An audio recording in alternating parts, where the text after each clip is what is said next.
হ্যাঁ, টাকা ছাড়া গাড়ি যাবে না? আচ্ছা দেখি ক্যাঙ্কা গাড়ি না যায়। হ্যাঁ, বসে থাকবো? বসে থাকবো না ভাই, আমি চলে যাবো। হ্যাঁ, ক্ষমতা থাকলে কি আছে? কি আছে? কি করলু? কি করলু? কি করলু তুই? আজারি সাহেব বলছিল একদল খাইছে আর একদল খাওয়ার অপেক্ষায় আছে। এই কথাটা কিন্তু উনি অল্প দুঃখে বলে নাই। এই যে বাস্তবতা, এই 5 আগস্টের পর থেকে কিংবা 5 আগস্টের আগে আমরা বিগত 17 বছরে দেখেছি অনেক মানে রাস্তায় দাঁড় করিয়ে গাড়ি থেকে ট্রাক ড্রাইভারদেরকে থেকে টাকা নেওয়া, তারপরে আপনার বিভিন্ন রাস্তাঘাটে টোলের নামে, পৌরসভার নামে, হ্যাঁ, বিভিন্নভাবে টাকা আদায় করা। সেটা দেখেছি আমরা। এই যে চিটাগাং রোডে ট্রাকের সামনে ঝুলন্ত ট্রাকে ধরে ড্রাইভারের কলার ধরে টেনে হেসড়ে নামিয়ে তাকে লাঞ্ছিত করে গঞ্জনা দিয়ে তাকে বেজ্জুতি করে তার কাছ থেকে টাকা নেওয়া। আমরা দেখেছি এই ঢাকা শহরেই শত শত ট্রাফিক পুলিশ তাদেরকে হাতের মুঠোর ভিতরে টাকা দিলে পরে ছেড়ে দিচ্ছে, হাতের মুঠোর ভিতরে টাকা না দিলে কলার ধরে নামিয়ে থাবড়াচ্ছে, মা মাতালি তুলে গালাগালি করতেছে। এটা দেখেছি।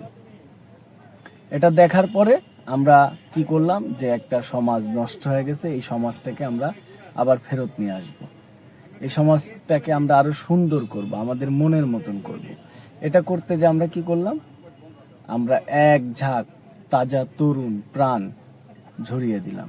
এতে ছাত্র জনতা শ্রমিক সবই আছে।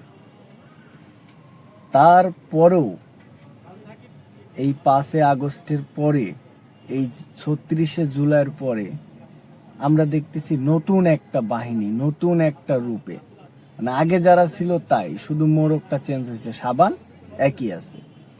এই নতুন একটা বাহিনী নতুন একটা রূপে রাস্তায় আমার চালক ভাইদেরকে বেজ্জতি করতেছে, তাদেরকে গালাগালি করতেছে, তাদেরকে মারধর করতেছে। কিছুদিন আগে একটা ভিডিও আমি ভাইরাল হয়েছে, ওটা নিয়ে আমি ভিডিও করি নাই। সেখানে দেখেছি যে একদম ইটা মেরে, যত সম্ভব এটা আমার কুষ্টিয়া জেলাতে, আমার নিজের জেলাতেই, তো ইটা মেরে তার সামনের গ্লাস ভেঙে দিয়েছে। এখন যেটা দেখতেছি, ড্রাইভারদেরকে বিভিন্নভাবে রাত্রে মারতেছে, তাদেরকে বেজ্জতি করতেছে, তাদেরকে আটকাচ্ছে, তাদেরকে টাকা না দিলে যেতে দিচ্ছে না। তারা একে তো এত পরিশ্রম করার পরে দেখা যায় যে মানে তাদের সাথে যে এই যে দুর্ব্যবহার, কেন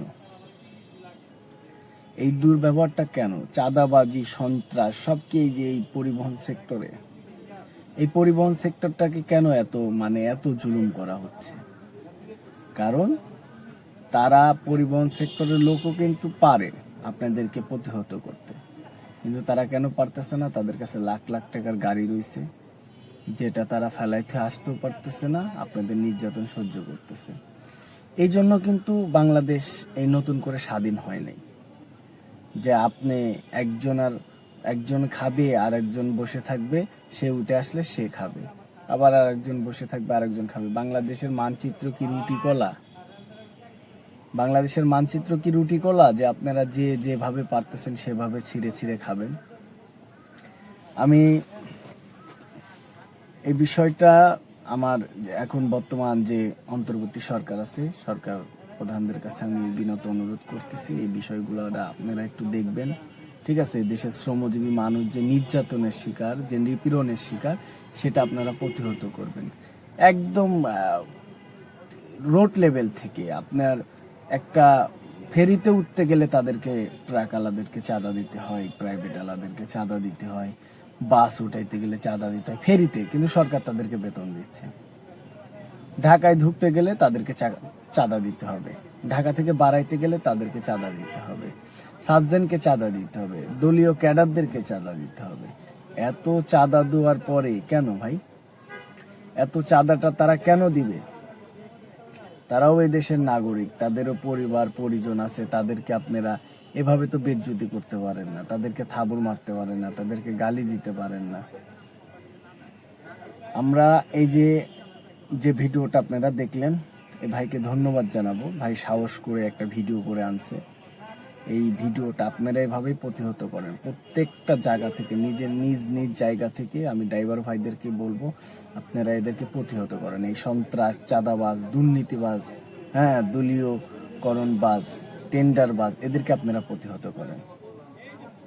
এদেরকে যে যেভাবে পারবেন সে সেভাবে প্রতিহত করবেন। আমরা আছি আপনাদের পাশে ইনশাল্লাহ। আসসালামু আলাইকুম।